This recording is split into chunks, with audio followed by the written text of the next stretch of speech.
Hello beautiful people, I'm Nicole and welcome back to my channel. Today we're going to be looking at metaphors, and not just their boring definitions, we're going to be learning them through scenes from movies and series. By the end of this video, you will be able to understand and use these English metaphors, as well as recognize similar and opposite expressions. Let's get into it. In the short space of time following our dad's appearance in London on Saturday, we've gone through a roller coaster of emotions. From the height of elation at finding him to be alive, to the depths of despair at the recent stories of fraud and these latest pictures. A roller coaster of emotions. This means to have many strong feelings that change quickly. For example, moving to a new country was a roller coaster of emotions. A similar metaphor is an emotional whirlwind. An opposite metaphor would be calm and steady. This describes a person, process, or state that remains unruffled, reliable, and consistent, even under change or difficult circumstances. There's nothing quite like a sea of faces cheering you on. The excitement, the adrenaline, captivating millions across the globe. But what does Luke? A sea of faces. This means a very large crowd of people. For example, there were a sea of faces at the concert. A similar metaphor would be a huge crowd. An opposite metaphor would be a handful of people. This means a very small, limited, and often countable amount of individuals, often under 10. Our Spanish princess will need a heart of stone if she is to survive this family. A heart of stone. This means to show no sympathy or emotion. For example, she didn't cry at all. She has a heart of stone. A similar metaphor is cold-hearted. An opposite metaphor is a heart of gold, which describes a person as very kind and good in nature. I will mention a heart of gold is both idiom and metaphor. It is a metaphor because it compares someone's nature with gold, and an idiom because it's a common phrase used to express how good someone is in nature. Congratulations. You're lucky you don't have morning sickness yet. Enjoy it while it lasts.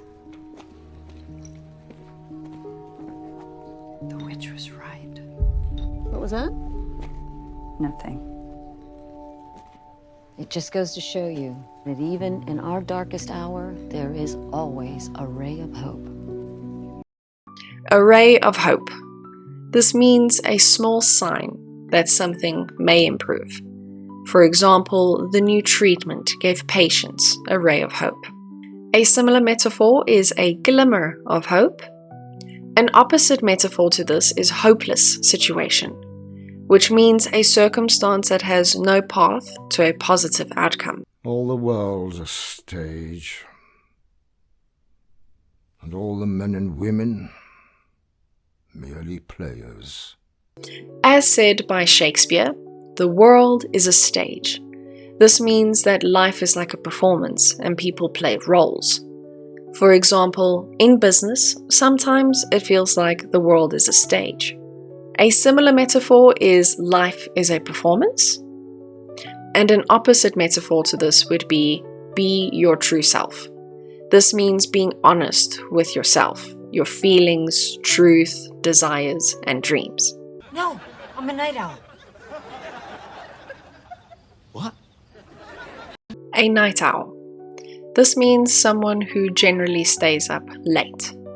For example, she's a night owl and works best at midnight. A similar metaphor is late sleeper, and an opposite metaphor is an early bird. This describes people who have a natural habit of waking up early and often going to bed before it becomes too late. Don't get up, Mr. Walsh. This won't take long. I believe you know why I'm here. Indeed I do, ma'am. So allow me to get to the heart of the matter.